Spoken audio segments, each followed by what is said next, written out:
Hello, I'm Helen Cox, Sustainability Division Manager for the City of Thousand Oaks. This presentation provides background for development of the city's Climate and Environmental Action Plan.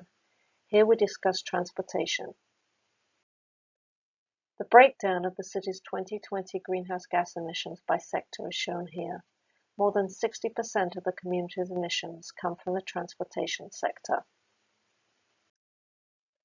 There are two types of measure to reduce emissions from transportation.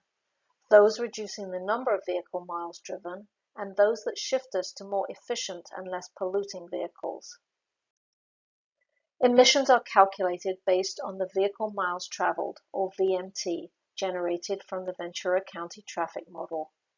VMTs are allocated to each city as follows: 100% of internal trips within the city, 50% of trips that originate or terminate within the city, and 0 from pass-through trips. Approximately 6 million miles of daily travel originate or terminate within the city. In addition, approximately 830,000 miles of daily travel occurred within the city. Shown here are the annual vehicle miles per capita for 4 comparable cities in the county. Thousand Oaks miles per capita are the highest and contribute to high auto insurance rates here. Some of the ways of reducing vehicle miles driven include providing opportunities for people to telecommute, to carpool, and to both live and work in the city. Other ways include encouraging and supporting alternative means of transportation, such as use of public transit, bicycles and e-bikes, scooters, and walking. The city operates buses 6 days a week on 5 different routes that intersect at the Oaks Mall and are scheduled so as to allow transfers between routes. Unfortunately, buses are infrequent, circulating once an hour. The service is funded through federal programs. Commuter buses provide service in and out of Los Angeles, and connections to other cities in the county are available through VCTC. The city adopted an active transportation plan in 2019 that provides planning guidance for infrastructure improvements to make non-motorized transportation safer and more enjoyable.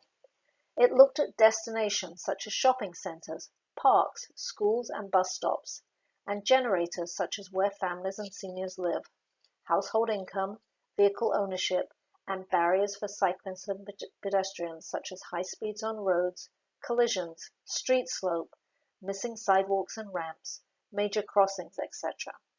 Based on this analysis, maps were creating indicating where people would have a greater propensity for biking and walking. You can see by the darker red color that biking propensity is greatest in the downtown core and on Hillcrest Drive. Like the cycling propensity map, the downtown core is the area where more people would likely walk under the right conditions.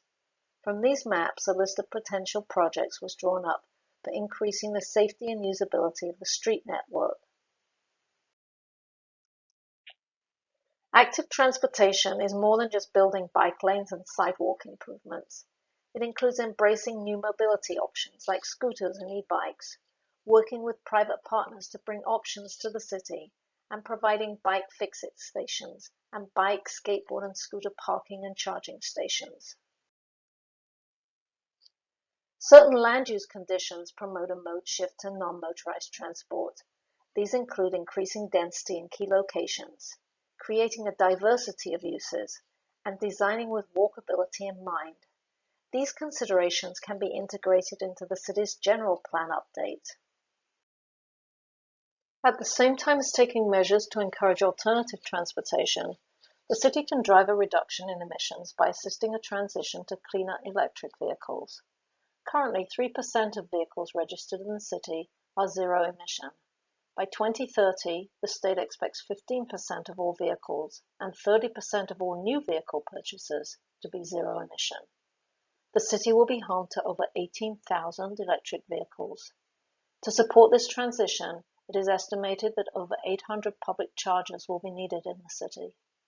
Possible actions that the city could take include adding EV chargers at strategic locations, requiring EV charging infrastructure to be installed in new commercial mixed-use and multifamily developments, and aiding existing multifamily and commercial properties in installing chargers.